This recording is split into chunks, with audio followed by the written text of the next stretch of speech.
go around. I'll just call on folks as I see them here, and we have an introductory question. So if you could introduce yourself, indicate what civic association you live in, and if you could share any best practices that you have experienced outside of Arlington that might be considered for pedestrian infrastructure here in Arlington. So I am going to start with Eric Malpelli. I'll kind of work across my screen here. Hey, Eric Malpelli, PAC member, Old Dominion Civic Association off of Langston Boulevard. Arlington's pretty good compared to most people in places in the U.S. So don't have an example, but excited to hear other people's. Thanks. All right. And Jim Feaster. Jim, you probably have some examples since you've been doing a lot of traveling. Jim Feaster, member of the Pedestrian Advisory Committee. I live in Ballston in the Jefferson. And I was recently in Tucson. I took the train from here to Tucson. And rest assured, we are much better at dealing with pedestrians than Tucson is. They're not that hot. And let me think, where was I before? Well, I was in Canada in September, but they do a pretty good job too. But I think Arlington does and continues to improve the pedestrian experience. All right, thanks. John Armstrong. Hello. My name is John Armstrong. I live in Lime Village, Clarendon area. Member of the PAC. Yeah, I haven't been traveling as much recently, but years ago I did go to Barcelona and I was able to check out the super blocks. If you're not familiar with that, they basically closed off. They kind of reconfigured large city blocks to slow traffic and to create plazas. Definitely Google super blocks Barcelona. I think Vox did a nice video that originally got me interested, and it was really neat to see sort of taking back space from vehicles for people. You need to do that, see that some of that around here. So were these kind of randomly every once in a while you'd have a super block where vehicle traffic was closed off? Yeah, essentially, and I just Googled it so I can help explain it, but they weren't random. I don't know how they selected them, but they were throughout the city. And since it's 9 city blocks, like a 3x3 grid, and they kind of reroute traffic along the perimeter of those blocks, and whatever traffic could go in was low speed and maybe one way, or you could go in and then just kind of fishhook back out. So the centers themselves would be car free.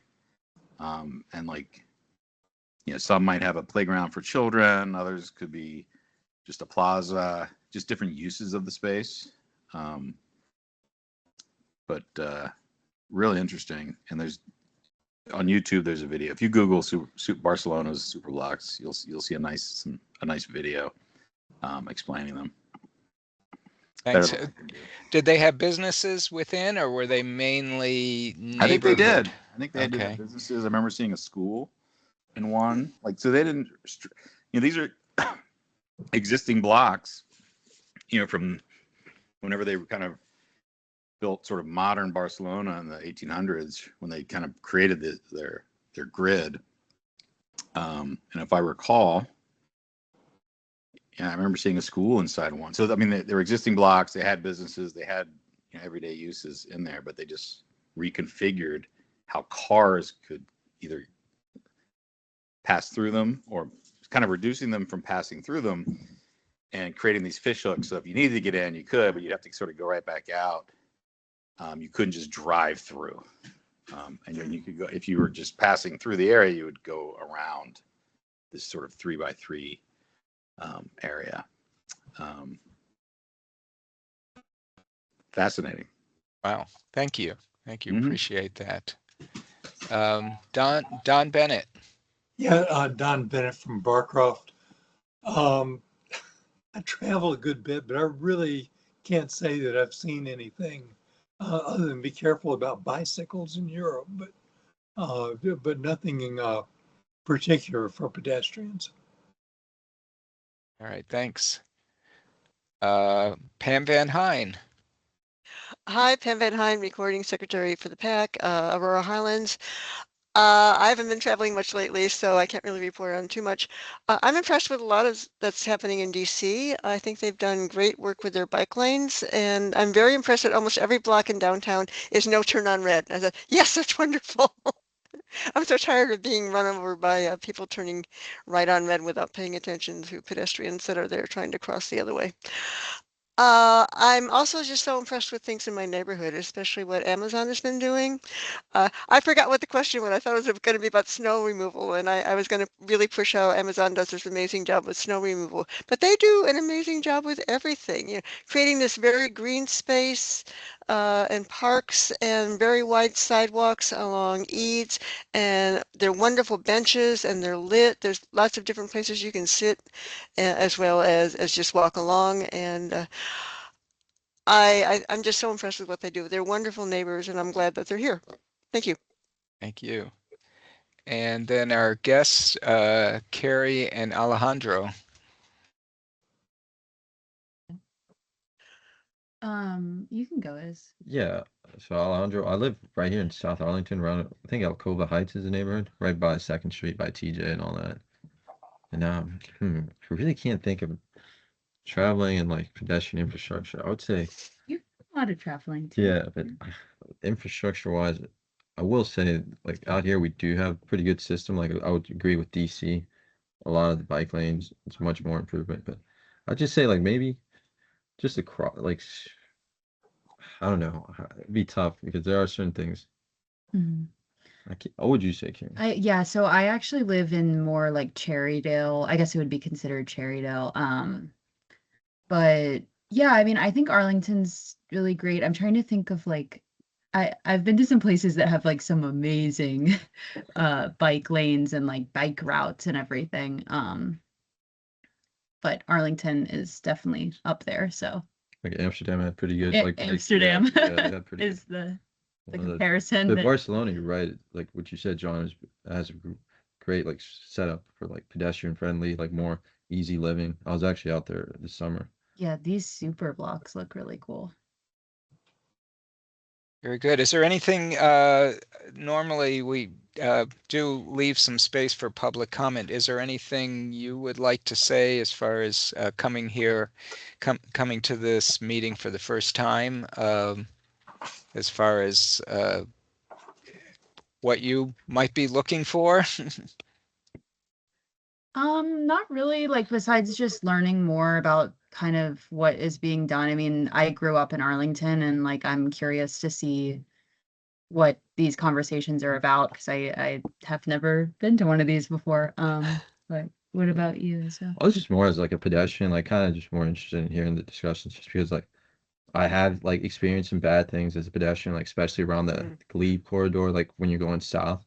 Like that's where I usually walk a lot, like with the dog, and I'm always kind of curious what's going on because I have noticed like especially during rush hour when I'm leaving the office, like sometimes like crossing the street, even if you have the right of way, it's kind of dangerous.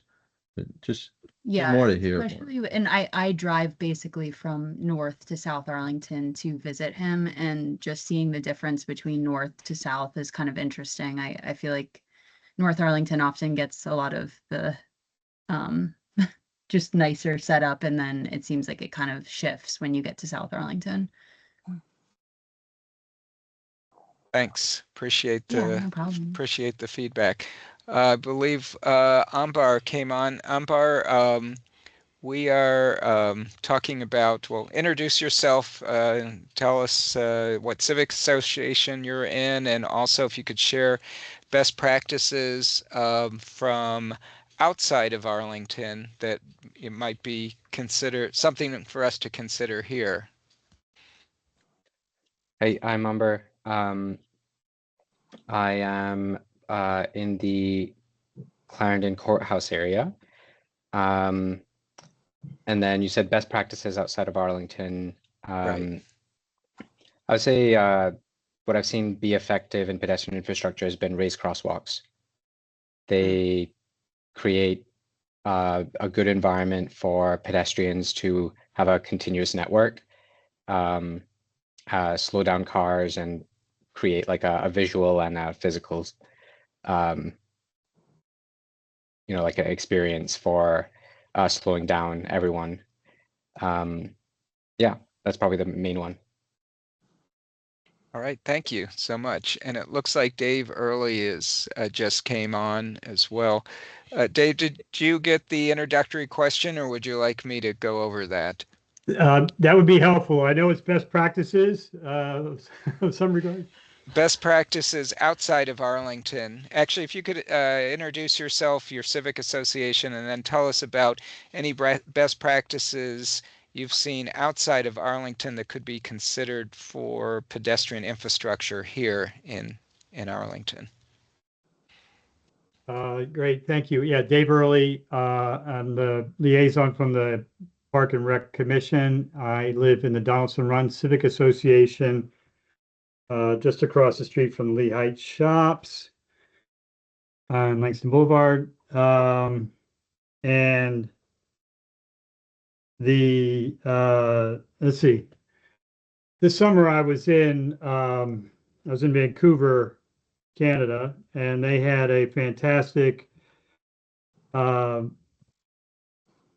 network, a pedestrian network and bike network that were integrated, and it was really easy to be a walker and a biker on the same trail in the same protected area along sidewalks and so forth. So it was very few conflicts between bikers and walkers, in addition to working effectively in the broader transportation scheme. So that was I thought that city was doing a great job.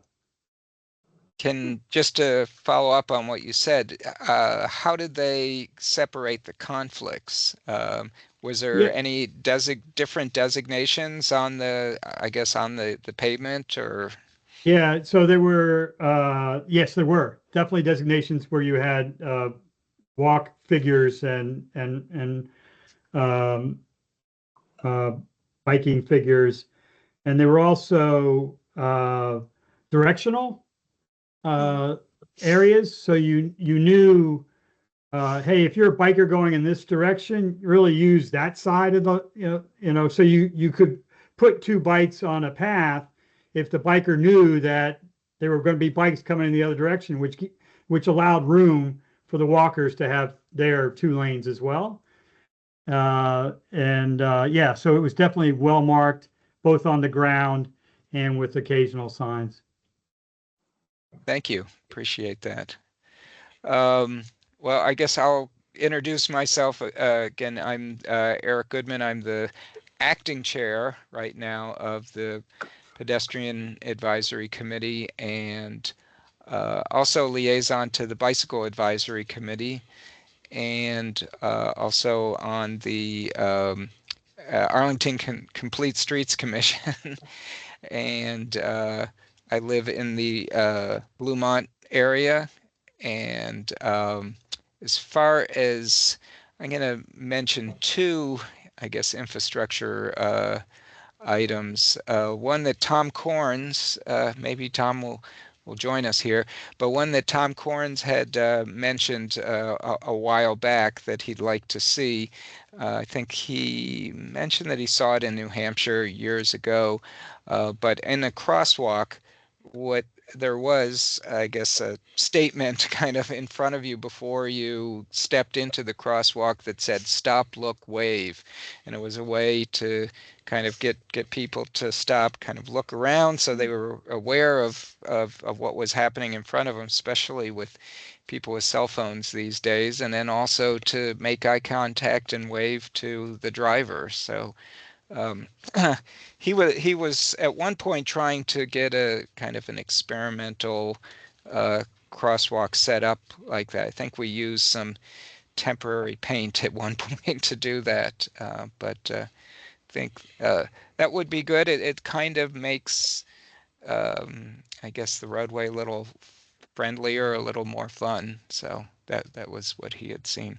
And then one other thing, just talking about DC, I believe in DC they do have a lot of leading pedestrian area, or I guess light signals, and I think Arlington has some, but I believe in DC they tend to be a few more seconds, which I think is certainly useful to help people get out there ahead of the traffic at times and get across the street. So I think it would be good maybe, and we should probably look in the toolbox for Vision Zero, but maybe to get more, better, longer leading pedestrian indicators.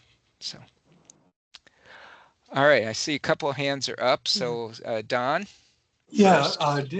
Dave's comment about Vancouver reminded me a little closer to home, and this is just separating bikers from walkers. Falls Church on the WNOD. A couple of years ago, 4 or 5 years ago, basically separated. And I ride the WOD several times a week, and it seems to be working. Walkers stay on the walking side, and bikers don't go over there. So it takes more space, of course, but it does seem to be helping. I Great think example. I think there's a plan, and David may know more about this, that in Arlington, I think that the WNOD, or I guess, what is it, the Nova Parks. Northern Virginia, Northern Virginia Parks, is looking at doing that as well at some point. Am I correct on that, David? It's a proposal. It hasn't, as far as I know, it's not funded currently. Yeah, I think it's out there sometime. Yeah, and it's actually a proposal from Nova Parks, and the section they propose to do first is sort of from the intersection of the Custis out to in the direction of East Falls Church, and it passes through Stream Bottom, and so they're in a resource protection area, which adds another layer of approvals. Well, maybe we'll see that in Arlington. We'll have to see Yeah. at some future point. And I see Pam has her hand up. Yeah, I just wanted to mention about Tom's signs that he saw in New Hampshire. Those were in Alexandria for several years. I haven't seen them recently in Old Town, but they used to be all over Old Town, and they are effective. They're great. And I don't know why we should suggest to Vision Zero in Arlington that they do that. Yeah. Sounds good. All right, well, let's move on to the next agenda item. We're a little behind, not too bad. Pam Van Hine is going to give us just a little update on Arlington's transportation future. And then I think after that, maybe we'll, just to get ahead of things, why don't we approve the previous minutes? Okay, I'll be fast, and Ember's going to say a few comments too, because I could Okay. not go. I could not go to the December meeting, and he did and presented what we did. I wanted to very quickly review what was critical in the homework assignments that we did this fall, and I thank everybody for their input and their support and their approval. And if you all should have received them, and if you don't have them, I'd be happy to send them to you. Pam, I can't. Yeah. Excuse me for interrupting. Can you give a little taste of the background of Arlington's transportation future for the benefit of the folks who are visiting? Okay. Because they expressed interest in the conversations going on around transportation, et cetera, Right. and Yeah, you're in the thick of it. Yes, Carrie and Alejandro, welcome, and David and Don, who are fairly new. Although David and Don are probably somewhat familiar with it because your commissions are also involved with this project. One of the plans that the county has is a master transportation plan. It has different elements. They're very siloed. There's a pedestrian one, there's a bicycle one, there's a parking one, there's a street one, there's a whole bunch of them. It's out of date. Because it's siloed, people don't work together well. You know, the buses are trying to do one thing and pedestrians are trying to do something else. And if we try to get what our ideal things are without really collaborating with the other groups, it doesn't work. So we're trying to do it in a more collaborative way. So we're now doing Arlington's Transportation Future. That is going to be the revised transportation plan. There's a bunch of county staff that are working on it. There are 14 different commissions and committees that are on the advisory group, and fortunately the Pedestrian Advisory Committee, Transit Advisory Committee, and Bicycle Advisory Committee are on that as well, which is great. They have a huge outreach program. There are different ways of engaging with the community, trying to get feedback on all these different parts. A lot of the stuff the staff are doing themselves and we're responding. Some of the things they start by saying, well, what do you think about this? And then we build from that. But there is ongoing dialogue and collaboration and engagement to try to work this out. The first thing they did were and I'm going to forget what they all are, the very basic policy kind of things. And that was we did a vision statement and then we had goals under that. And now we did policy statements, curb use, and the interactive transportation maps. That was our homework assignments. And next we're going to do strategies. Which is going to be the nitty gritty of how we try to work things out, and that's going to be very interesting. This was started more than a year ago. We meet irregularly, but it's ongoing, and we do stuff, and then the staff does a bunch of stuff, and then we do stuff, and they do engagement, and it works out. Right, currently we are homework free.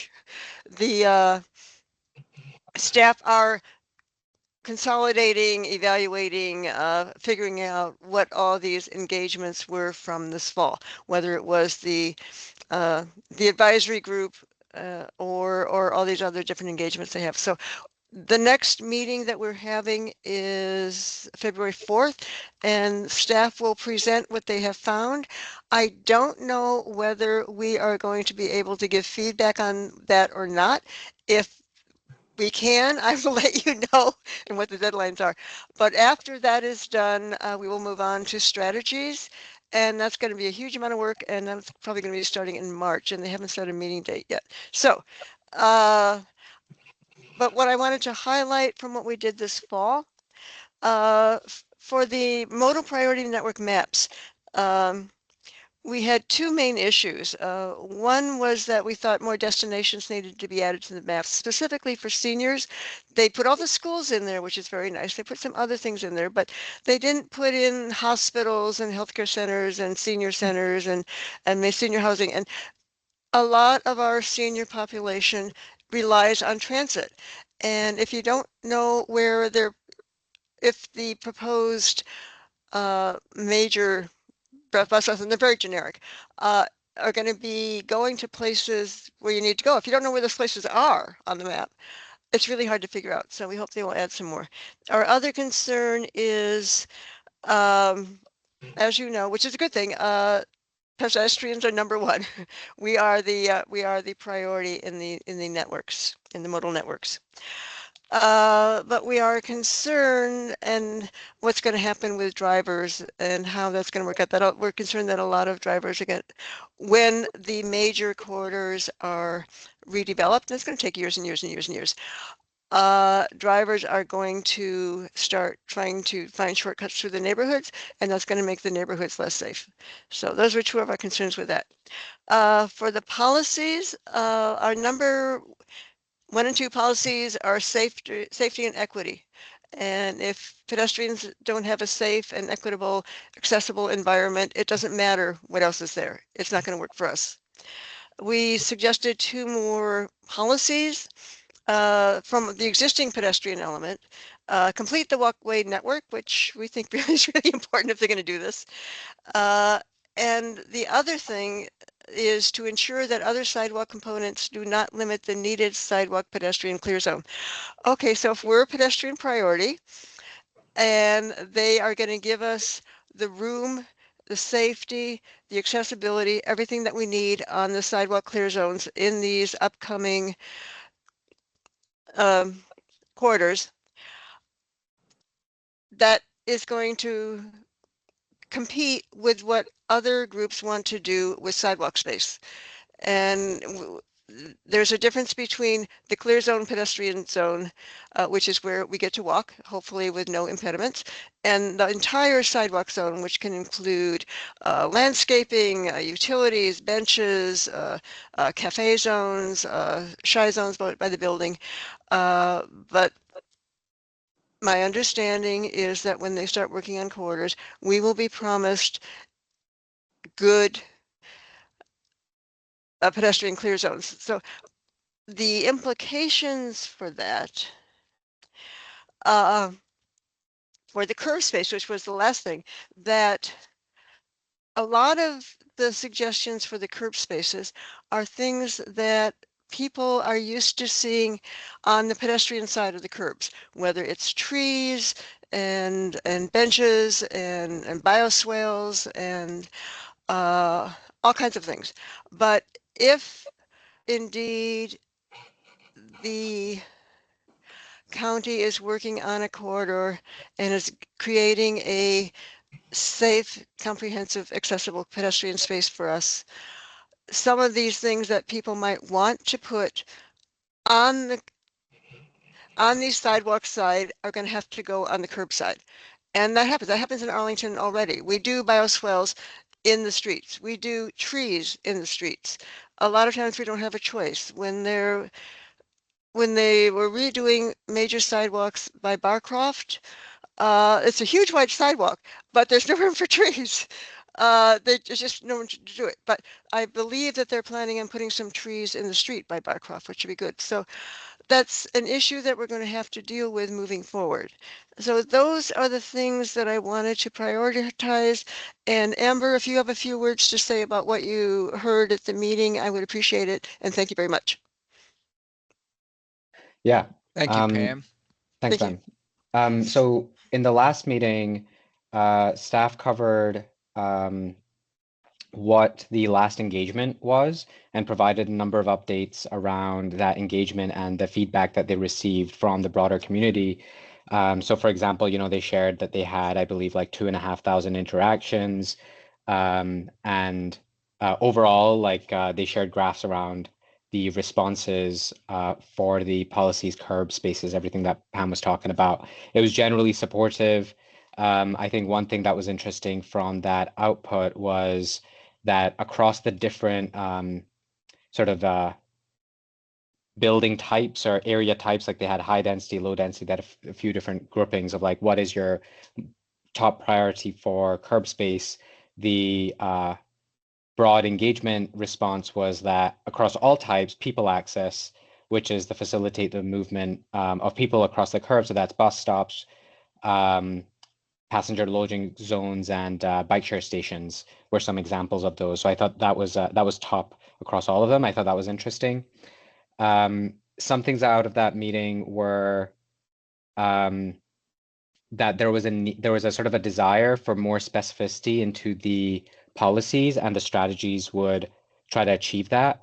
There was a desire for metrics against the policies, and staff, I believe, said that they would define metrics and attach them to the policies, but it wouldn't actually change the policy name itself.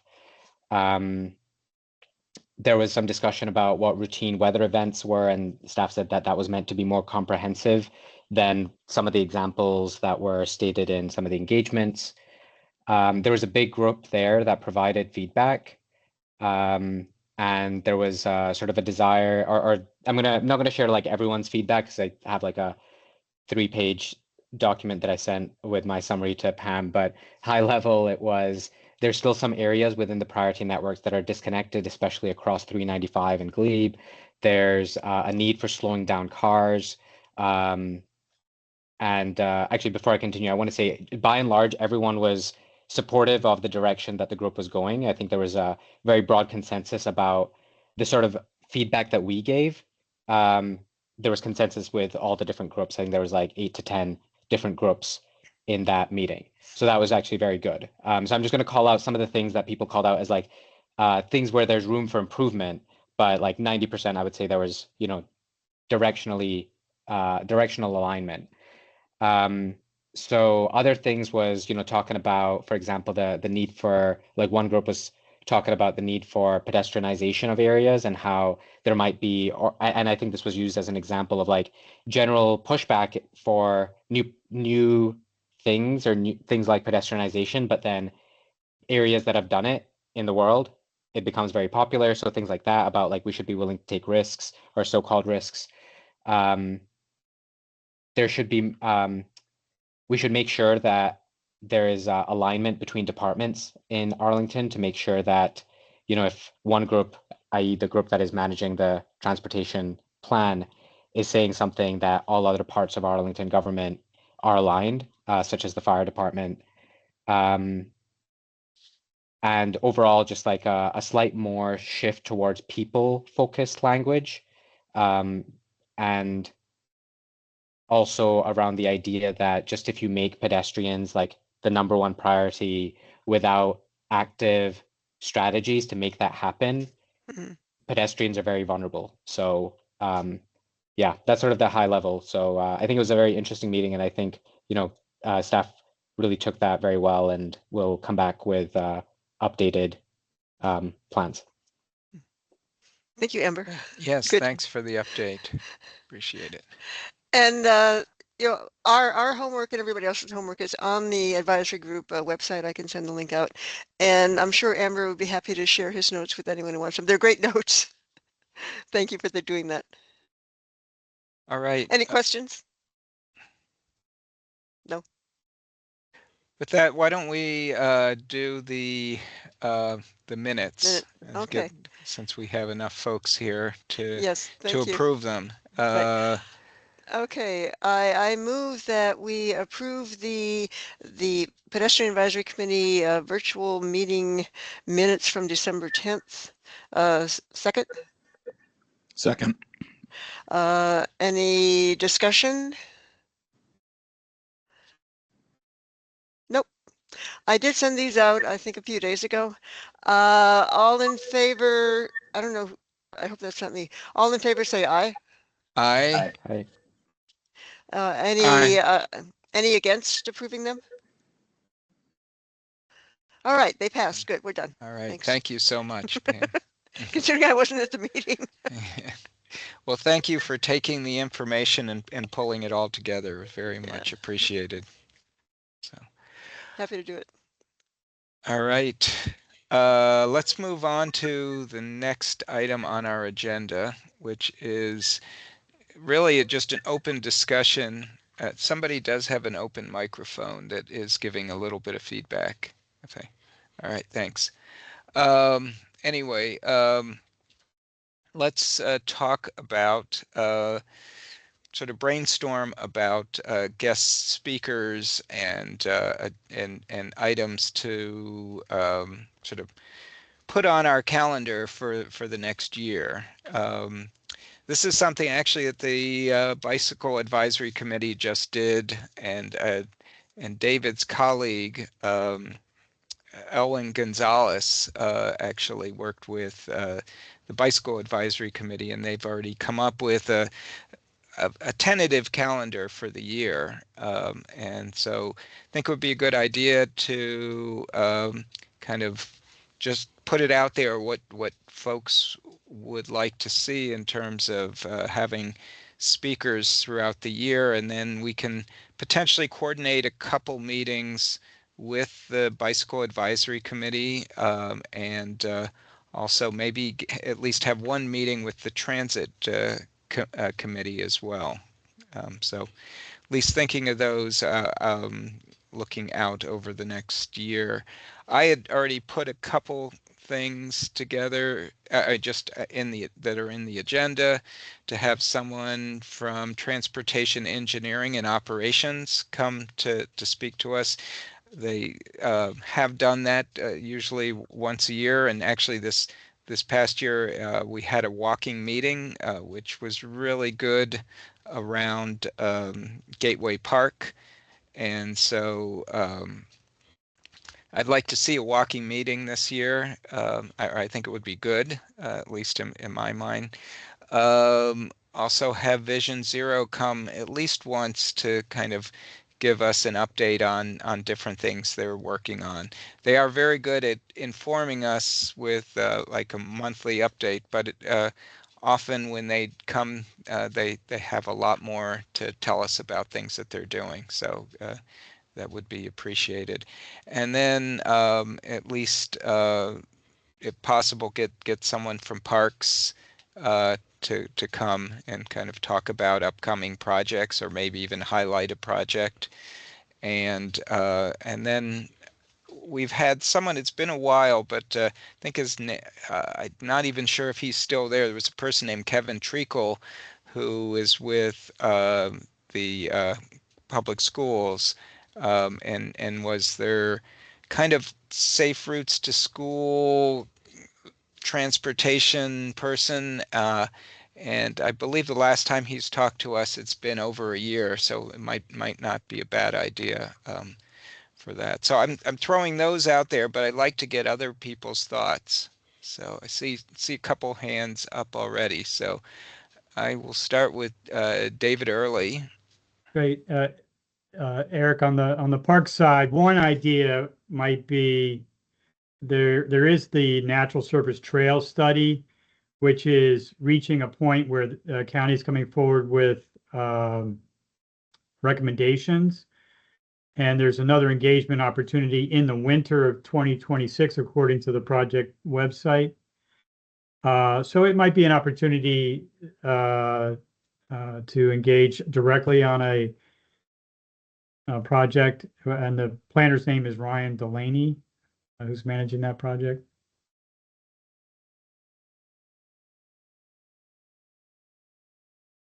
Okay. Just writing it down. Of course.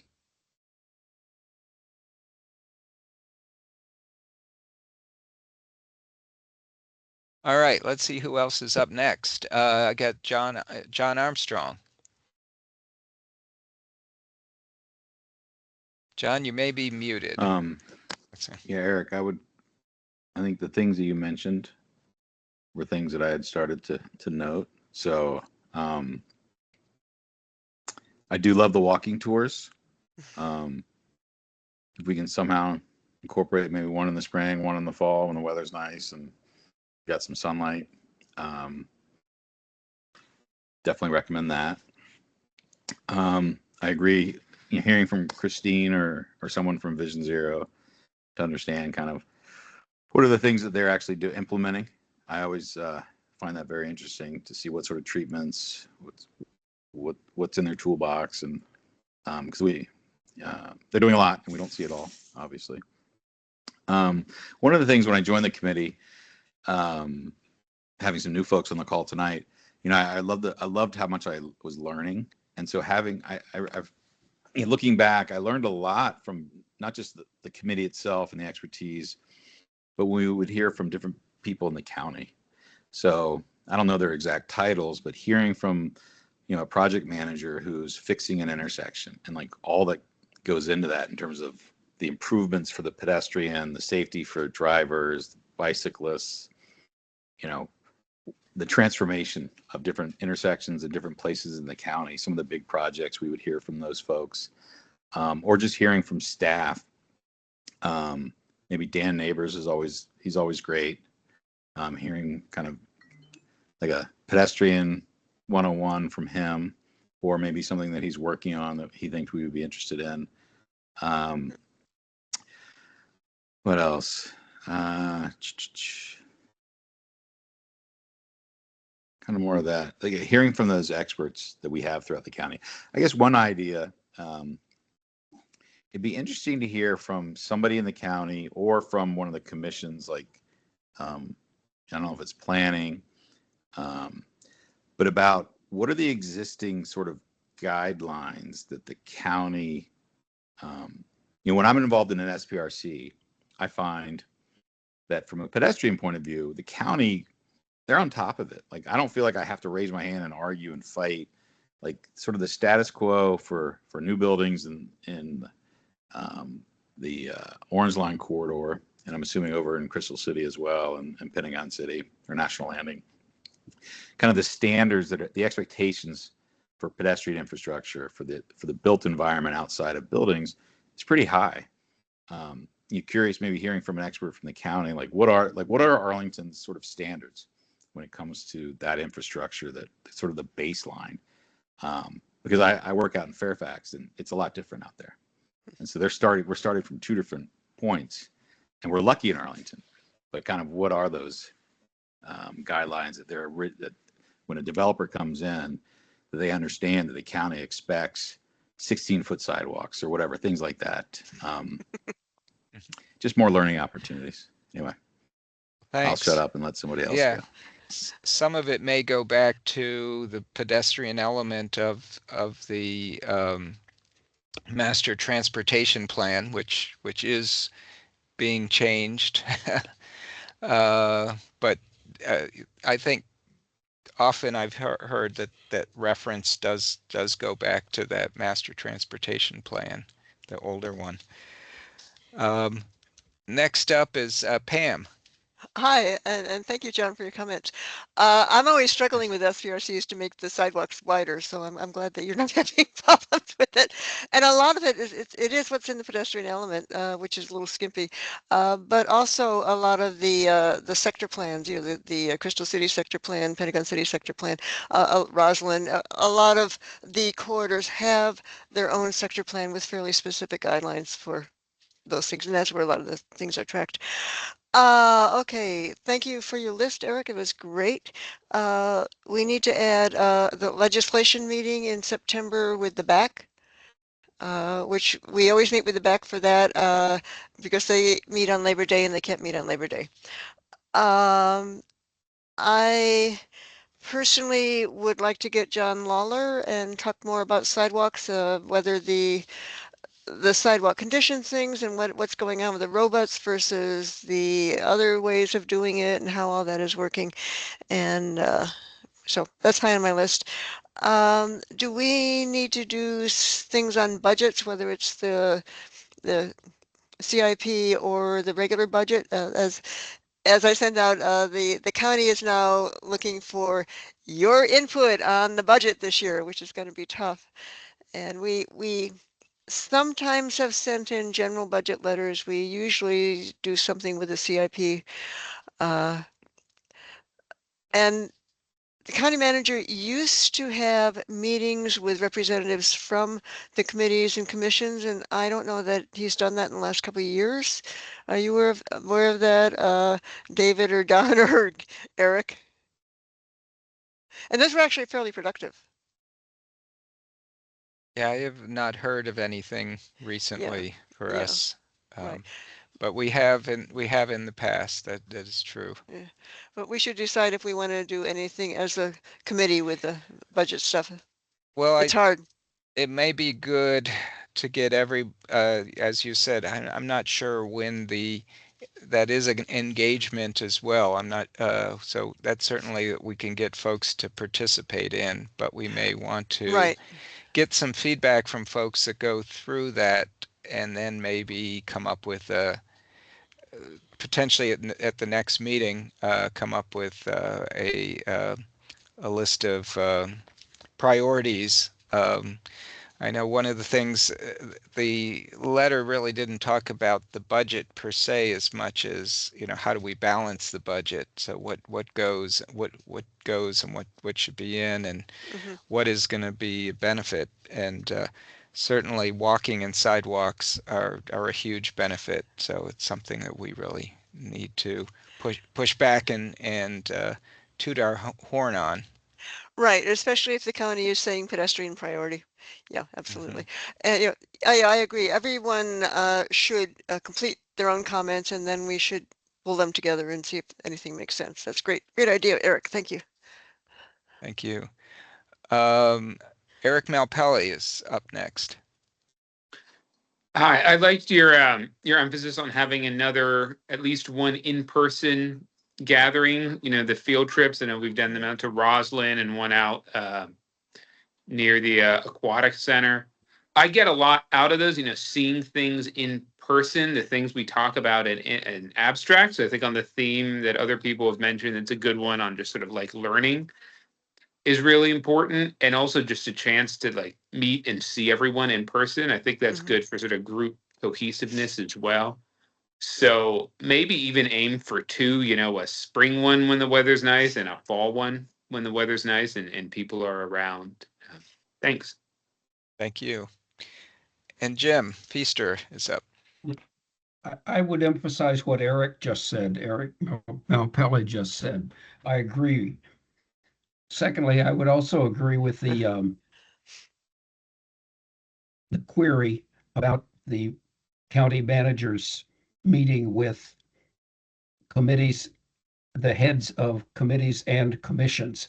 When he did, I attended several of those when I was the chair of a committee, and they're very useful for hearing what other committees and commissions have, and also for making it clear that the Pedestrian Advisory Committee's objectives and what we promote are beneficial to everyone. And we can always use the support of other committees and commissions. And one other thing is, it sounds like you've got a pretty full agenda next year if you get all of these. But I think it's always useful to hear about what an MOT is. And I think maybe the new members would benefit from hearing someone from the county explain what a management of transit is and why it is important. Thank you. Yes, I think that goes along with you know, trying to get the PED 101. Maybe that could be part of that overall discussion. So I guess a couple other things that I guess come to mind. We did meet with the county manager in March last year. Maybe we could at least look at doing a joint meeting with the Bicycle Advisory Committee. Maybe that's the joint meeting with the Bicycle, Pedestrian, and Transit Committee. So we could best utilize the county manager's time, but at the same time have opportunities for these transportation-related committees to kind of talk about what's out there. So, and something else flashed into my head, but I just can't remember it right now. But certainly looking. Oh, I'm trying to think. Well, the Bicycle Advisory Committee actually met on Monday, this past Monday. They, I guess because of conflicts and everything, they met a week later. But on Monday, they also talked about having a meeting with the Arlington Police Department, a liaison to the police department that they haven't done for a while. I think they were talking sometime in like October. That might be a good opportunity for us to meet with them as well. Again, where some of the speakers are a little more difficult to kind of wrangle them to come and speak to us, it might be good to utilize again having several committees there. So any further discussion, or should we move on to the next item?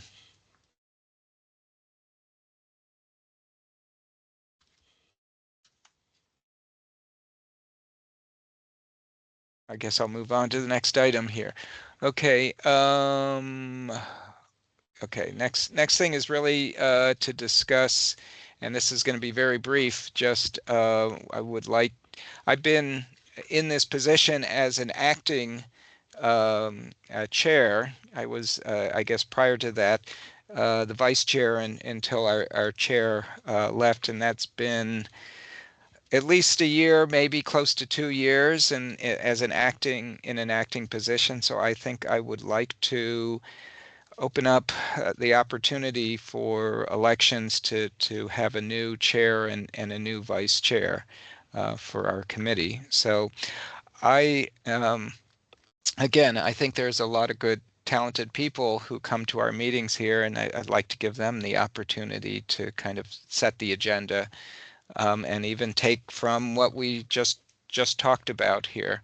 So I would like to have elections next month. And I want folks to think about if they would like to take on chairing this committee for the next year or 2 years. And so I'm not asking anybody to step up right at the moment here, but I want folks to think about it, and that we'll set that as an agenda item next meeting. And just anybody have any discussion about that? Any thoughts? Kind of quiet. Eric, could you share any like, I guess, what the roles and responsibilities out, maybe an email? Sure. We have a charter which is kind of in flux, but I can at least, in fact, maybe David, if you could send out our charter. I know you're muted at the moment, David, but I'll find it. okay, yeah, at least our charter in its current form right now. That means it is in flux, and I think at some point we will re-engage with Valerie, with the county, to finalize that. But we were looking at some changes, and there were actually at one point there were limits on how long people could serve on our committee, but since our committee has been very small, I don't know that that has been as much of an issue. I think the goal in doing that is just to get more people coming in and more ideas. But anyway, I see, Pam, you have your hand up. Yeah, I see David put something in there. Our current charter should be on our website. I just put the link. Yep. Okay. So, yeah. Great. It's out of date, but we still follow it until we get it As changed. we follow as best we can. Yeah. Right. Yeah. And Eric, you would like people who are interested to contact you perhaps before the next meeting? That would be appreciated. Otherwise, though, I think we will hold elections, and I hope that we have a couple people to run. a couple people who would be interested to take the helm for a while. And it doesn't have to be for a long time, but it does give other people to kind of set the direction and the agenda on things. So, and I think that makes a committee healthy, right, to go through leadership changes. So. Right. And you will still be involved, and you know, I'll help out however, and David will help out however. So it's Yes. good. It's a good thing to do. Yeah. Step yeah, up. I'm not planning on leaving, but I would like to give the helm over to someone else. So, since I've been the chair actually twice, this is going back in the history of this committee. I guess probably about, I don't know, it was 5 years before I was the chair for a couple of years as well. So, I think I'm ready to let others lead. So I'll leave it at that right now. We'll move on to the next item unless somebody else has any thoughts. Okay, we'll move on. So let's see. I sent out a letter. I don't know that I want to read it to everybody here. I can put it in the chat as well. But I had sent out a letter just about an hour before the meeting for on snow clearing, and this is really I guess maybe to give some background, our last meeting, we brought up the topic of snow clearing, and we discussed just what people's experience have been with good or bad with snow clearing. And then also we talked about some, maybe looking for best practices. So I put together a brief letter. It's about 2 pages. That talks about some of the problem areas and let me just throw it in the chat here as well. Let me just make certain I can find it. Give me a moment. I have it up here, but I need to actually find the file to drop it in.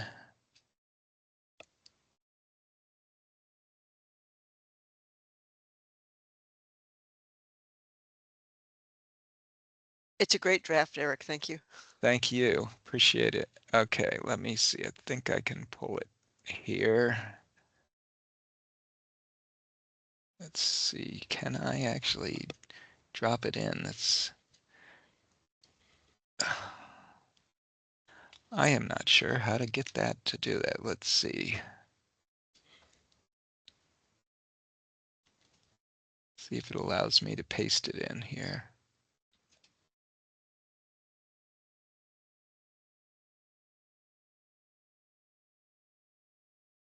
Easier said than done.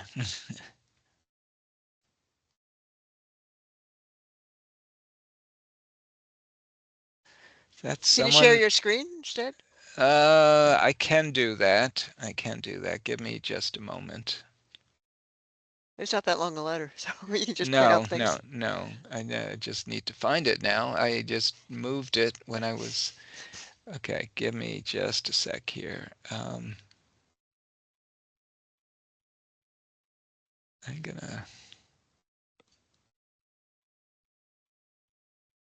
make it just a little bigger. My apologies to folks. All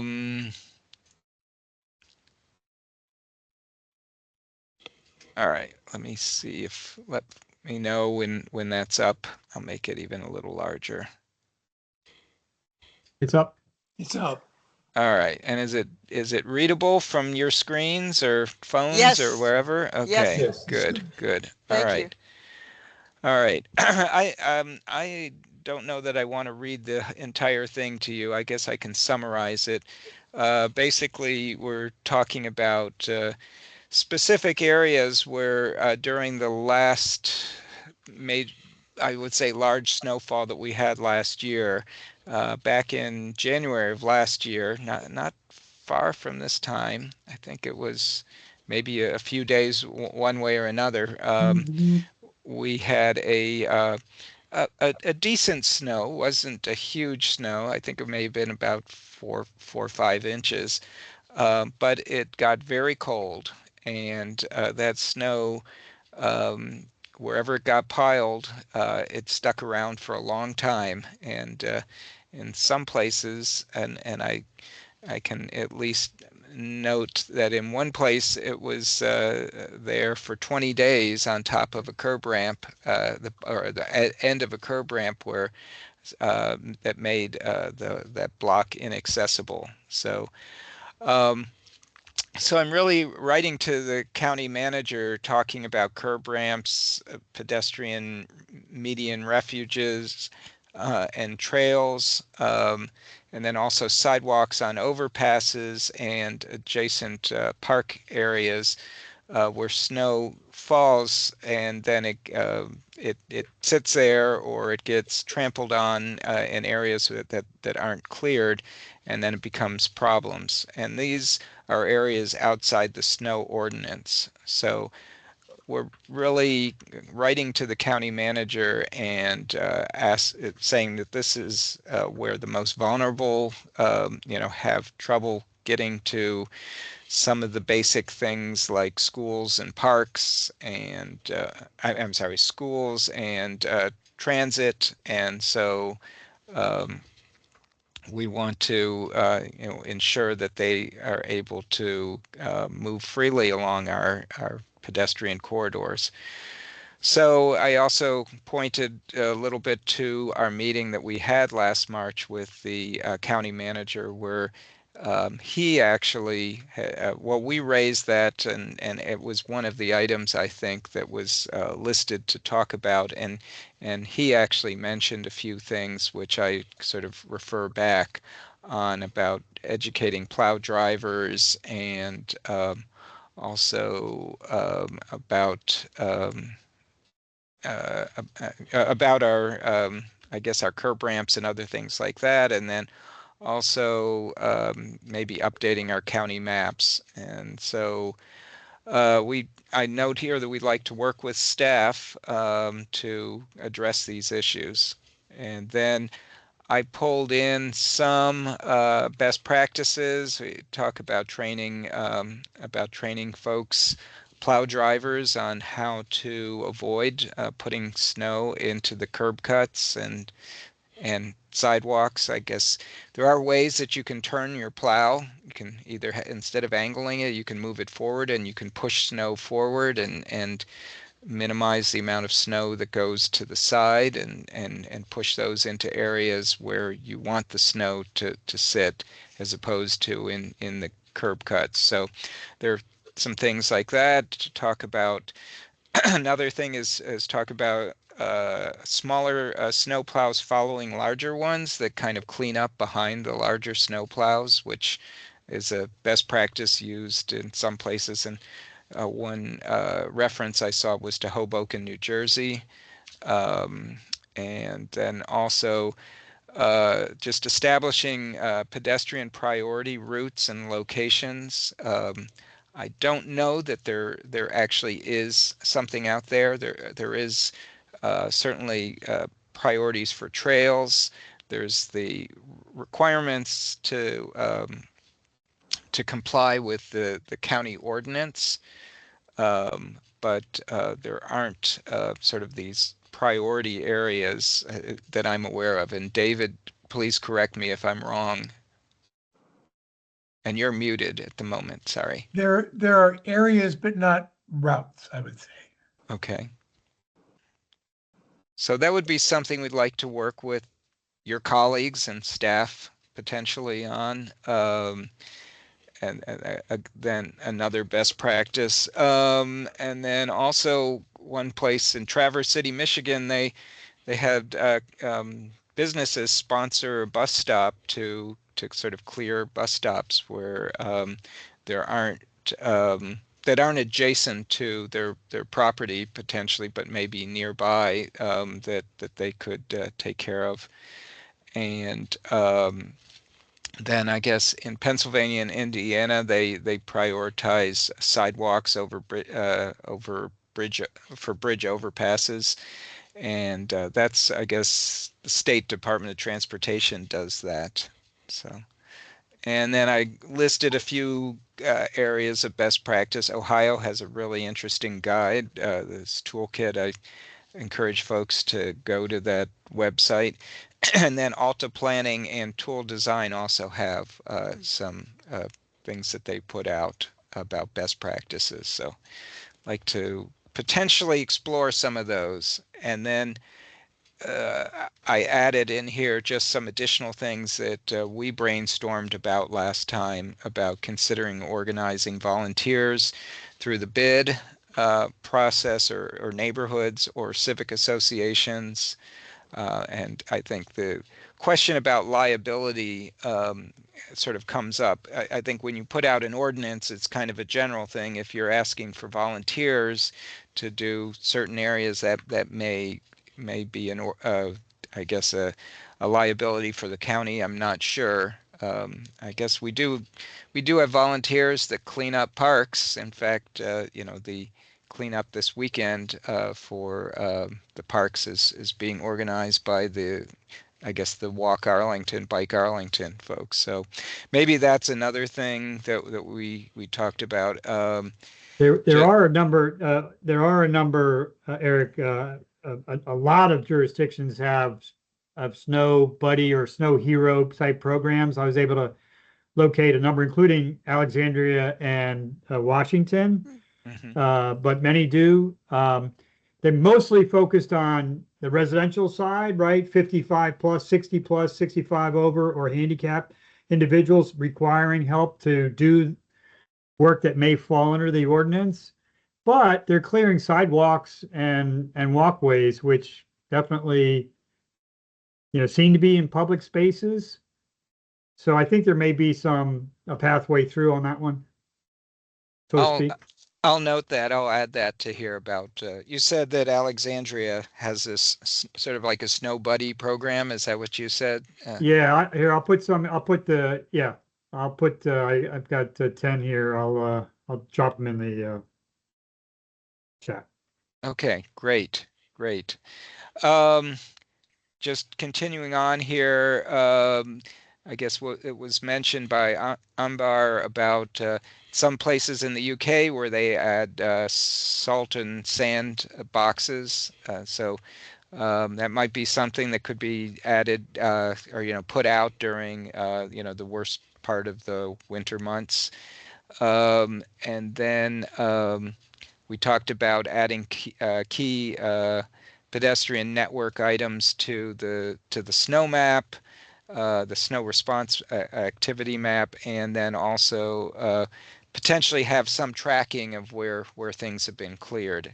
And I know that heard from the bicycle side of things, that knowing where things have been cleared is a really big thing for them as they're cycling through, not going down sort of like a dead end corridor in a sense, on a bicycle, only to get to a point where that's not passable. So that's helpful. And then I also noted that Arlington should cast a wider net on publicizing the location of the snow response webpage. As David had pointed out last year, it was kind of hard to find, so that would be good. And actually, I would note that it in my water bill that just came out recently, the county had added something that has a QR code that takes you to that. So I think just doing a better job of publicizing that. Also, the county needs to publicize the ordinance and the responsibilities of that more. So folks that should do their part in clearing are certainly aware of that. Sometimes from year to year, it may not be top of mind. So we need to make that more top of mind when we do have a snow event. So, and then I end by just saying we look forward to partnering with county staff to improve things for the most vulnerable. So, I guess I want to get some feedback on this, and if people have any things they'd like to add, and even other best practices. I'm going to look at what you would put in the chat here, definitely.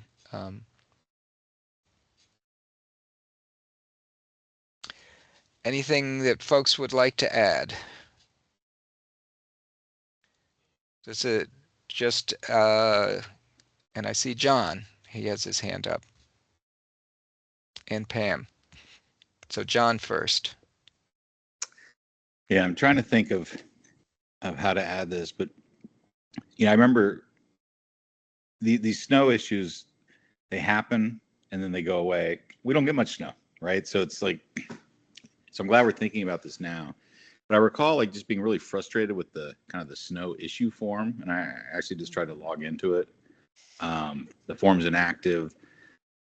I think you can't submit I just remember being frustrated. You can't submit a concern until like 24 hours or after the phase 1. It just seemed rather cumbersome. But there is a place you can go and record an issue on a street or a sidewalk and take a picture and describe it. But I'd be curious, what sort of resources do we have to respond to these issues? I don't know if that's a question for the county or just more maybe a topic of discussion today, or just me just being frustrated and wanting to just to say something out loud. Well, I feel like every year we have a storm, and I have ideas on kind of. I get really frustrated because I don't think we respond to these sort of some of the things you've described, Eric, when it comes to curb ramps or certain stretches of sidewalk where you see a business owner and I file a complaint, but I don't, the enforcement is like a $50 fine. It's nothing, right? Like, so we sort of have to rely on people's kind of goodwill, like peer pressure rather than quote unquote enforcement, to just hope people do the right thing.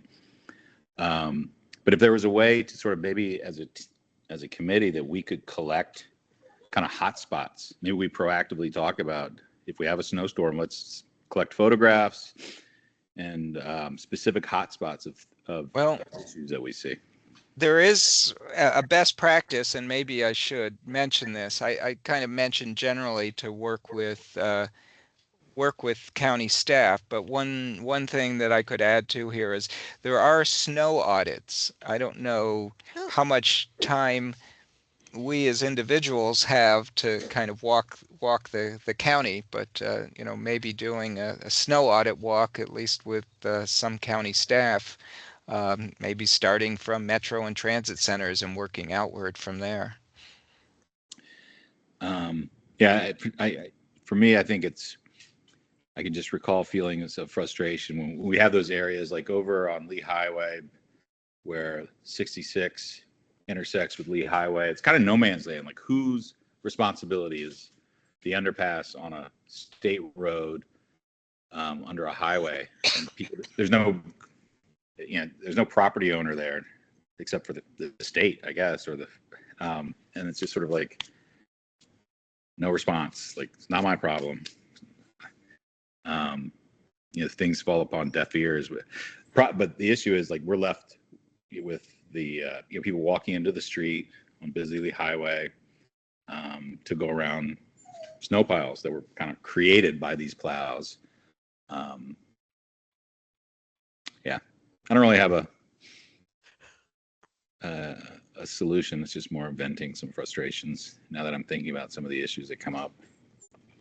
Well, we are asking at least twice in the letter to look forward to working with staff. Do you think that's something through, I guess, partnering with staff that we can bring those issues out?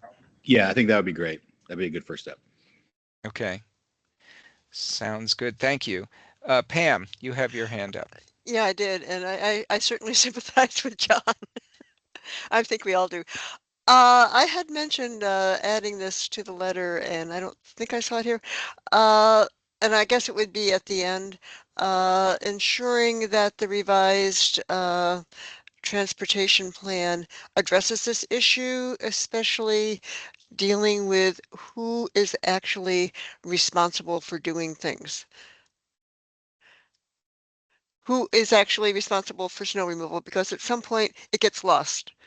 And this happened with the snowfall in Pentagon City, which is a huge transit center. It's huge numbers of pedestrians running all over the place, cyclists. And I think they were talking about the corner of Army Navy Drive and Hayes, which has kind of almost a little park area. But the county could not figure out who was responsible for that sidewalk. And it was a disaster. And that's crazy. We should have a set way of doing this.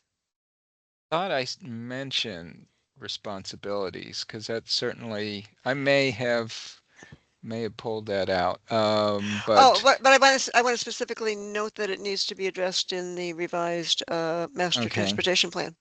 Okay. If you don't mind. Thank you. Especially in light of making pedestrians the highest priority of that plan. Okay. Very good. All right, got that. Anything else, or should we move on from here? Just one thought. Oh, I was one just more. thinking about Okay, what John go was ahead. saying. About the enforcement part. I think actually I remember watching the county board meeting after, was it a year ago's snow, And there's a big discussion about the clearing and how I think they said they reviewed and every issue that was provided in that form and like visited the place, but they actively said that they didn't fine anyone and they didn't really do any enforcement action beyond just visiting and providing guidance. That's what I remember. And so like I think and they were sort of like celebrating that fact. And I have a negative opinion of that, like because it meant that they weren't using all the tools available to make people not stuck in their home. So I think that the reason they said it was because we hadn't had snow for a long time. But yeah, we might not again, but that can't be the excuse every year or every, let's say, 3 years. Right. Is that something we should add to the letter? I in some ways, I wanted to kind of push at this point to just make it top of mind. And I think I mentioned here, just publicize the snow ordinance and its responsibilities during winter and ensure that all citizens and businesses are aware. I think that probably casts a wider net than actually trying to enforce this. I mean, I do believe the county manager said to us that he doesn't have the staff to enforce it. So does he sort of unevenly enforce it, like set an example? Or is it best to just kind of get that out there top of mind to tell people, hey, this is your responsibility, you need to do this? And do you think that, and we talk about what actually sort of creates the most change? Do you think it's getting it top of mind, or do you think that we need to kind of push that they make an example, or at least say that in some ways, I'm not sure it was best to publicize that no tickets were given. That is kind of tells people, hey, so you're not going to get fined. David, you were Exactly. going to say something. You're muted. I Yeah, apologize. I'm trying to keep my mic muted because otherwise I'm just going to pop off. Like John, I get frustrated by this. It comes up over and over and over again. I agree. I don't think it's a great message to say, well, we have these enforcement mechanisms, but we don't use them. And it just encourages people free riding on the situation. Thank you, David Early, for the great list that you provided of the volunteer programs. I have not heard that coming up in discussions at the county. And then just one other thing I'll say about John Armstrong mentioned about the sidewalks that might be under state highways. They're part of the state highway. There's something called there's some three-dimensional aspect to state highway right-of-way, so they control the territory under their highways as well. And the state of Virginia does a terrible job or VDOT rather, does a terrible job on sidewalks. It's one of the largest state highway systems in the country, like number 3, I think, behind Texas and North Carolina. And they basically write off sidewalks. They don't do squat on sidewalks. It's terrible. So Arlington's fortunate in that most of our streets are not managed by the state. If they were, they would be in not very good condition. The contrasting situation is Fairfax, where Fairfax County, every little cul-de-sac belongs to the state. So all that snow clearing effort is run out of Richmond. It's crazy. So I hear. Sorry? Sorry, I just wanted to say in Reston, there was one of the examples. I didn't put this in here, but there is in Reston they have like a 4-person kind of crew or group that goes out and does clearing that the city of Reston has put together. Reston's probably a special case with an HOA or something. I don't think Reston's actually a city. There's only 30 cities in the state of Virginia, and they can have their own transportation departments, but almost everywhere else in Virginia is a single state system for roads and sidewalks, except for cities and a few counties. Arlington's one of the outliers. 96 counties, and Arlington's one of the outliers. I think Suffolk is an outlier. Anyway. And one of the things I noted here as well, I just said, can we work with VDOT to establish a process for addressing these areas? And the areas I was talking about were the overpasses and bridges. Well, but, good luck. I mean, that's possibly a legislative session suggestion. We have a new administration coming in. Maybe there's an opening. It's been a headache for as long as I've been around. They don't like talking about snow at the state. Is there anybody that we could bring to our meeting next year to talk to us about that? There was a person, Fatima, but I don't know if she is still with. I think Fatima retired. Okay. The woman who took her job, I'm struggling with the name right now.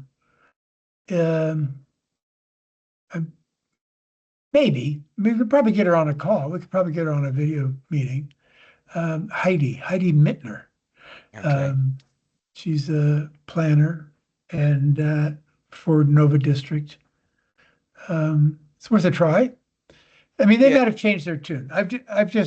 I'm sour on this topic. Sorry, I should probably shut up because maybe we could actually just get them to target some very specific areas. Obviously, everywhere might be hard, but we give them a dozen places that we want to make certain that they get cleared under these circumstances.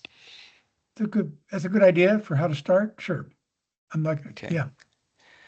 All right. And sorry, John Armstrong had his hand up for a while. I want to give him an opportunity to weigh back in. He may have stepped away because I don't. Oh, John, are you still there? I'm still here. I'm trying to join on my phone. I have to take my dog for a walk. Yeah, I don't want to belabor this. I think for me, it's sort of maybe it's not like I want people to go get punished or fined, but I want the sidewalks cleared. Like, I feel like we just sort of, we let it be. No one gets fined, and the county doesn't actually try to do anything about it. Like, maybe 2 days, 3 days after the snow, we could, identify those areas that have just been neglected, that should not be neglected, and put resources to clean them versus just letting them sit. And I want it cleared. I don't want people fined per se, but yeah, that's enough for me. I appreciate it. Thank you. All right, let me stop sharing here on this. We'll go back to the agenda and see what other items we have here. All right, let's see.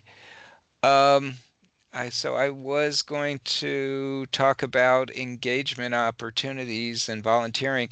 I guess I would say at this point, it looks like there's a lull in engagement opportunities, maybe because of the holidays. I haven't seen anything other than what Pam just put out, which was the county manager calling for folks to give feedback on balancing the budget.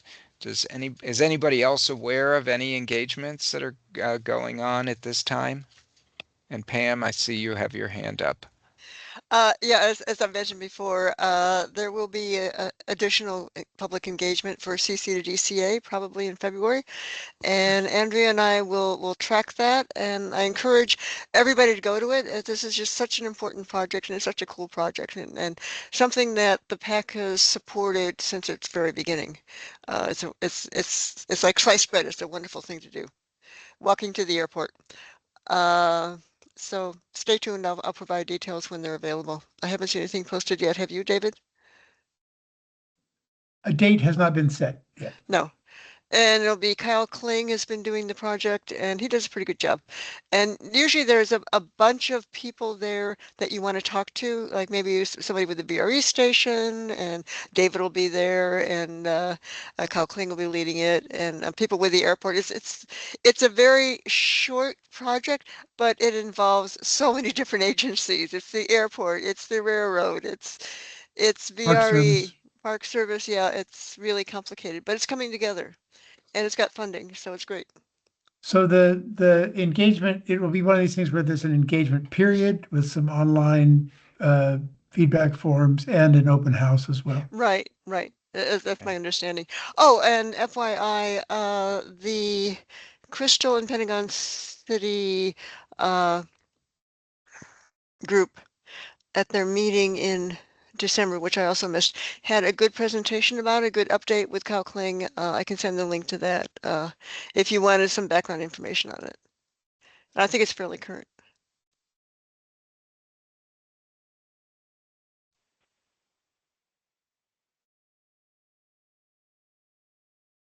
All right. Thank you. Thank you. It looks like someone else may have joined. It may have been John. He may have joined on his phone. Okay. So a couple more things here. We're down to 8:30, so I think we're doing well. Just as far as engagement opportunities and volunteering, and as this almost segues into my next item, which is on just committee updates. At the Bicycle Advisory Committee meeting on Monday, Elwin had noted that the county, I guess at his bosses, and David, your I guess leadership as well, is looking at trying to pull together, giving us a heads up on engagements, and he was thinking that it may be a quarterly, potentially something quarterly that may be coming out for us to give us a heads up to. But I don't know if you know anything more, but I think Elwin had mentioned that in the meeting. I'll put a slight different spin on it and provide a little background again, maybe for the benefit of folks who haven't been here for a long time. As John Armstrong mentioned, and other people know, there used to be a pattern of bringing project managers to the committees to present their projects and go over in quite a bit of detail. And that got burdensome for, especially for the project managers. I mean, each of these project managers has a dozen projects in their portfolio. And the county formalized a different kind of engagement structure with professional public engagement specialists. And we've heard from them, Nate Graham, Aaron Potter, Claudia Pores, etc. As part of that new structure, the engagement opportunities have a starting date and an end date, and they don't always synchronize with when the pedestrian committee and the other committees meet. So there's the opportunity that something could come and go in between scheduled pedestrian committee meetings. So that appeal was made, and I've heard now from 2 or 3 people that it's being answered. So there's a plan in the works to provide probably an early and an extended opportunity for these engagement windows. In recognition, I think, of the fact that the pedestrian committee, the bike committee, the transit committee have sort of a panoramic view of the county, unlike most of the engagement events, which are scheduled for selected areas near where projects are going on. So you can walk around the corner of where you live to elementary school and have a panel or a slideshow about what's going on in your neighborhood. Well, these committees, and I respect this, these committees are made up of people who have been coming to volunteer meetings for a long, long, long time. They have long-standing interests and long perspectives. So an attempt is being made to bring these interests together. The interest of not burdening project management staff with over committing their evenings to meeting after meeting after meeting, and recognizing the legitimate role in the bike committee, the pedestrian committee, transit committee, maybe others, in having an ability for an extended engagement period. It's being fleshed out. I've heard it from people up and down my organization. I don't know when we're going to see the results of that, but it's in the works. So I can second what Elwin said, and I think I just try to put a little different spin on it. Thank you. Thank you. Hey, Eric, this is John. Can I? Yes. I can't raise Go my ahead. hand on the. Go on the ahead, phone. John. it's something to throw out there. So yeah, I understand, David, the kind of the guy that's changed, and we don't get the sort of the direct access for feedback. So maybe if we couched it differently, like if you put out sort of an ask to these different folks saying the pedestrian committee would love to hear from somebody who's willing to come share what they're doing. You know, it's not a mandate. We're not going to like berate them with feedback, but just give these folks an opportunity if somebody wants to share an update of one of their projects or of their projects, more of like a learning opportunity and a sharing opportunity where they don't feel obligated. Maybe we would get a taker or two over the course of 12 months. So it's an idea. John, that's possible. And I like the theme that's come out of the meeting tonight. The learning, sharing, growing angle. You know, sometimes it can seem like an obligation, somebody needs to come, but if you put it in the context of, hey, we're really interested in knowing more about, you know, the trade-offs or the balances or the choices that have to be made or the constraints, that might tickle somebody's interest. Yeah. Great. Yeah, we could certainly put it out there. Yeah. Thanks. Thank you, John. It looks like Cynthia Palmer has joined us, and with the Bicycle Advisory Committee, and it's a good time because I was going to give just a brief update on the bicycle. Hey, Cynthia. I was just going to give a brief update on the, at least for folks to give brief updates on the committees that they're also a liaison on. So I may talk just briefly again. I have spoken a little bit about the Bicycle Advisory Committee, that they put together at least a kind of look ahead on different speakers and topics that they'll be working on over the coming year. And they actually are focusing for the first 3 months, I believe, on bicycle lanes and I'm not even sure if I'm saying this right, sort of the integrity of them, that the standards associated with them, that they vary quite a bit, and so they're looking for their members to go look out there and kind of show examples of good examples and bad examples. So Cynthia, I don't know if that is a good description or not, if you want to add something to that. So. Yeah, no, that sums it up well. We have a spreadsheet that we're creating with photos. Can you hear me or no? Yes, we can. Yes. Okay. Yeah, so we're putting that together. I mean, we're struggling with the same issues that the PAC is struggling with, sort of what is our role? What does the county want from us? You know, how do we improve the relationship with staff? I mean, and one reason for the calendar now is that we don't have that information sharing. We used to not need a calendar because like staff came to all our meetings. It was very, very different. And so now we have to beg. I mean, we're trying to get ACPD. Yeah, we've been trying for the last 3 months. Now we have them on the calendar for next October, maybe. So it's a difficult situation that both of our committees are in, but we are persevering. Well, we appreciate it. Up, you went mute here. I think I lost your audio. Oh, I think I'm done. Whatever. I don't want to interfere. I only just freed up. I was hoping to come earlier, but no such luck.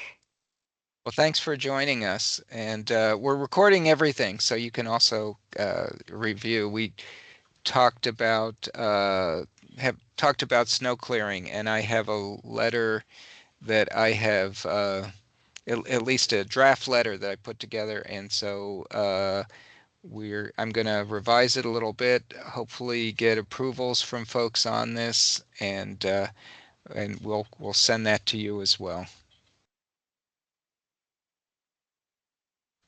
So good. So I'm not sure, but we're having maybe some audio problems. Can everybody hear me? Hopefully I'm Yes. okay. Loud and Good. clear. Yeah. Good. Yes. Good. I was hearing Cynthia for a while, and then it sort of cut out, so I wasn't sure if it was on my end. So anyway, is there anybody else that would like to talk about either as a liaison to us or their committee, either one of our liaisons to another committee or vice versa? Does anybody have anything that they might want to talk about with the committees or efforts that they're on? Don? Yeah, and this really is just, it's not an update, but it's something I really should have mentioned last time that the neighborhoods program does. And you may all know about this. It's called the Missing Link Program. And this has to do with sidewalk problems where there are 1 to 3 lots that don't have sidewalks, where the county can come in and put sidewalks there and then connect a strip. So you have to have it has to be a connection situation. The Civic Association would nominate that or would ask for that. It does not have to be approved by the landowners, the homeowners, if it comes from the Civic Association. And then this is kind of a fast track situation where it can go through our approval process fairly quickly. Is that different than the projects that sort of usually a civic association highlights, which may be adding lighting or other adding curbing and gutter or other things like that? And It's a separate program. okay, It comes from the same budget, okay, but it's a separate program, fast track, and as I said, it's limited to 3 lots. okay. And it's That's limited to where there's sidewalks on both sides. oh, it's you No, mean it has to be a connection. oh, it has to be a connection. Okay, Yeah. okay.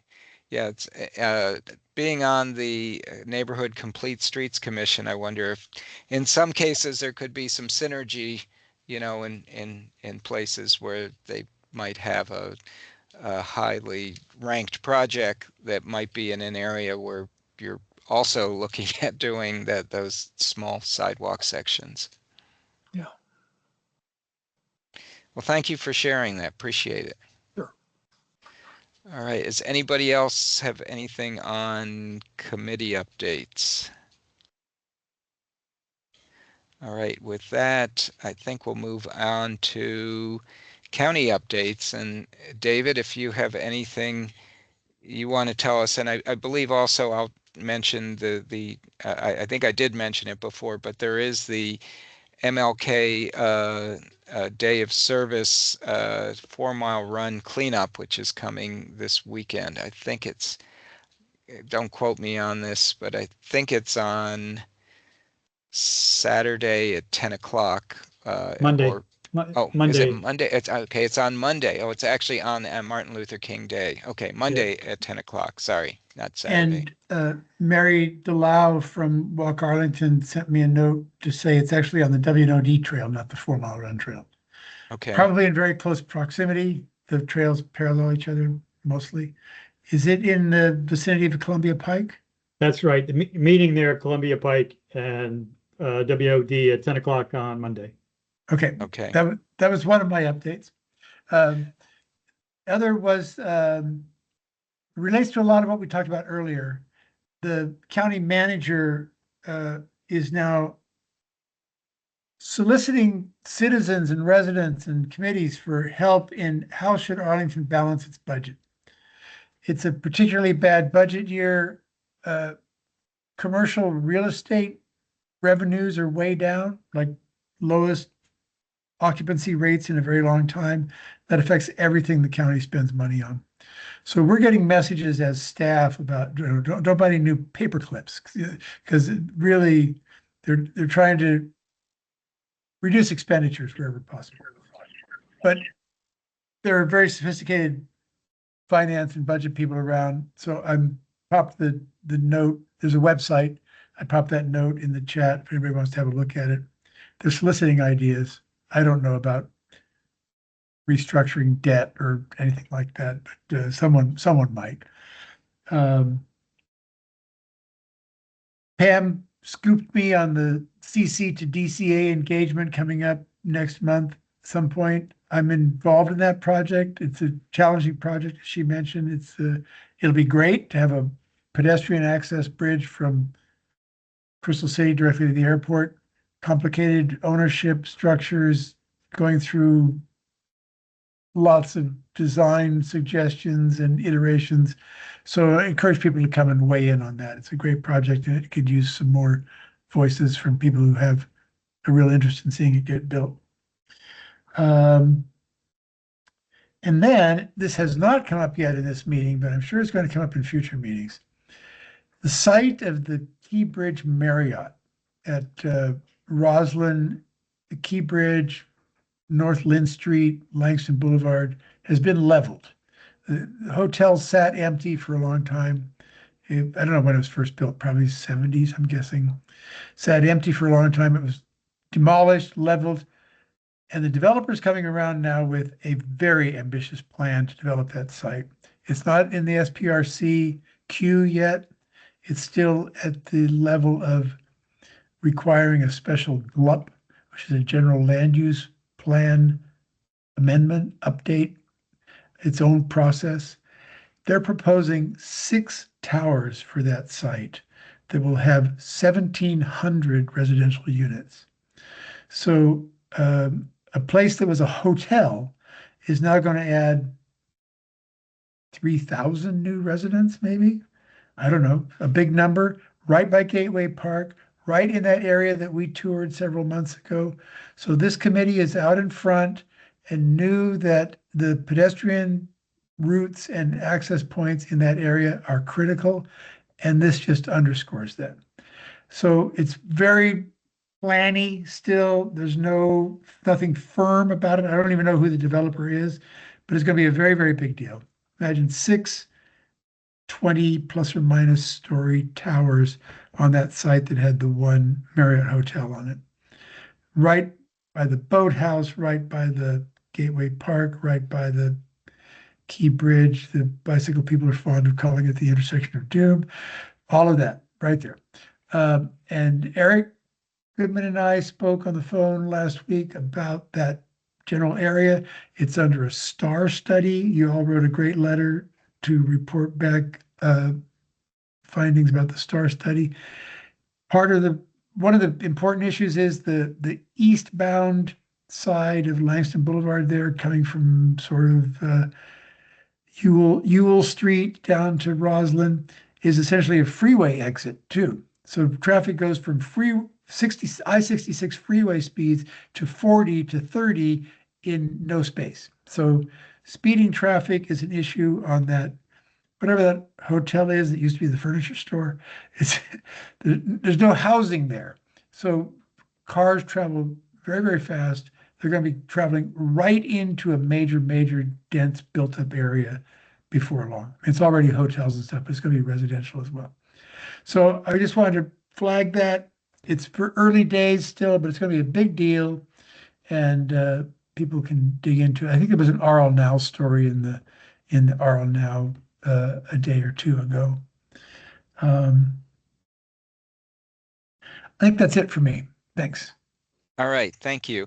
I realize before we get towards the end, and we're just about there, we'll just have announcements. We talked about my letter, but I guess the question is, I'm going to add a little bit to the letter. just to make certain, and Cynthia, I see your hand is up, so I'll get to you in just a sec. But I will revise it a little bit, resend it out, and if in the next 2 or 3 days, if we can get consensus on it, then I'll forward it to the county manager. Does that sound good? Do we need to go through a vote at this point for that? Probably we do. Just to vote to say that we will send the letter to the county manager. Anyway, I'm going to let Cynthia talk, and then we'll get back to that. Go ahead, Cynthia. Sorry. Can you hear me? Yes, we can now. Okay. Yes. All right. So no, I was just fascinated by what David was saying, and I'm curious, and this shows my ignorance, but not that long ago, we were hearing and reading about all the vacant real estate in Arlington, and I'm just sort of curious, as we add 3,000 new residents or something to Roslyn, like, is the vacancy problem like no longer a problem? Or like, I'm just wondering how this all fits together in the bigger picture of Arlington real estate. But in the way I mentioned the real estate was the county manager's message about commercial real estate revenues being down. That's a different stream from residential properties. And I'm certainly no real estate expert, but they're different buckets. Residential real estate would pay property tax, but I don't think they pay commercial taxes on their activities. But the developers pay something. Yeah. Yes. While I have the mic, I forgot to mention that for Mr. Bennett and Mr. Early, I have submitted a request to the manager's office to make you official members of the committee.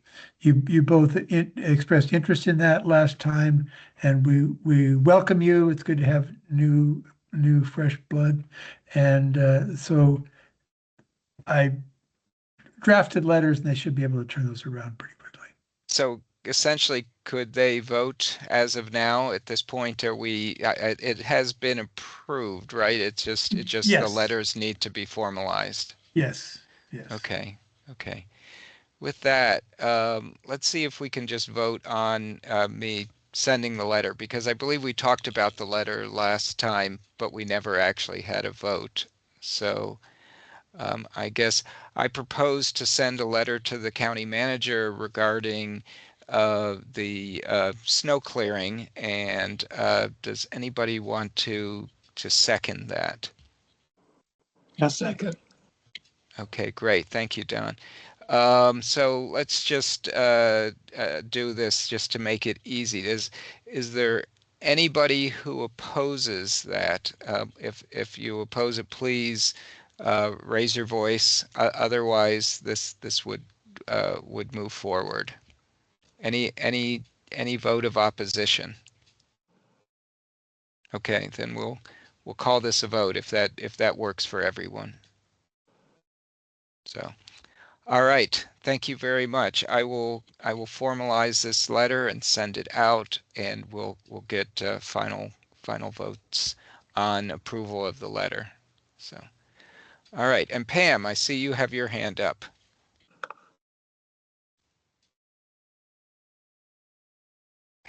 Pam, if you may be muted because I'm not hearing you.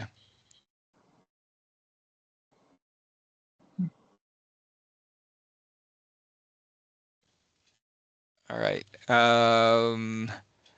Other than that, I don't know. Does anybody have any announcements or business? And David, you have your hand up as well.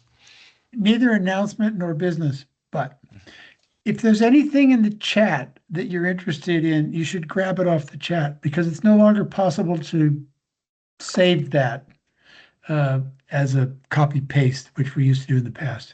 So if any of those links are interesting to you, the volunteer programs from the cities across the country, or the county manager's budget message, or anything else, you should be able to copy paste out of this, but I can't do it wholesale. I was able to grab it. So Okay, great. David, thank you so much for putting that together. I will reference that in the letter as well. David Early. Thank Okay. you.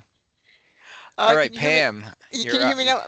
Yes. There's this queer little button on my microphone that I think I accidentally pushed, and it turns it off. We were gonna let John talk about transportation camp. Oh, yes. Is John, are you still, you are on. Okay, good. See you. I am on. First off, I'm curious, how many people even know what transportation camp is? So 2, 3. David, Early, have you been to transportation camp? I think you're muted, David. He's muted. Yeah. Yes, I believe we talked about it on this call, or I've definitely heard about it. Yeah. Okay. Around TRB, it's this week, isn't it? Yeah. It was. So it was last weekend. Yes. I think I was the only member who went. I didn't see too many. I saw familiar faces from Arlington, but not from the Pedestrian Advisory Committee. So I guess this week, every year in DC, there's a huge transportation conference, TRB. It's a week-long thing. The Saturday prior, which was January 10th every year, and let me look at my notes. Let me see here. I guess it's Smart Growth America, I think, puts it on. Right. And so they host a day. Oh, hold on. Adelaide, can you go get the dog? Can you bring the dog in, please? Yes, Smart Growth America organizes this transportation camp. So it's a day-long camp or conference prior to TRB, and it's called an unconference. And so what it means is all these experts, these transportation experts and advocates meet for a day, and in the morning, people who want to present whatever they're interested in basically nominate themselves, and they have in a moment, Adelaide. I've got a 9-year-old here asking me for homework help. In the morning, at the beginning of the conference, people who want to present whatever they're studying, working on, advocating for, nominate themselves for a 30 to 40-minute session. And then I don't know how they determine. I guess there's some voting, but they basically come up with the conference tracks for the day. And if you Google Transportation Camp DC, you can see all the tracks that were selected for this year. Basically, we had I think we had 5 tracks, so 5 rooms, and then we had throughout the day.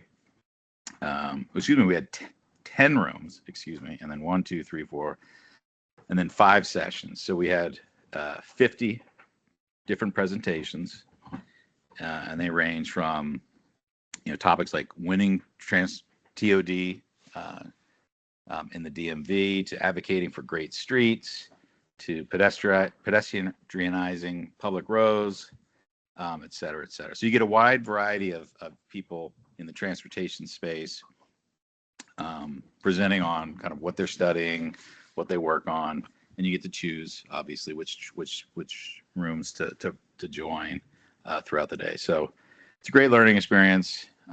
Arlington definitely has great participation because we're local. A couple of takeaways. The keynote speaker was Jarrett Walker. Jarrett Walker wrote a book called Human Transit.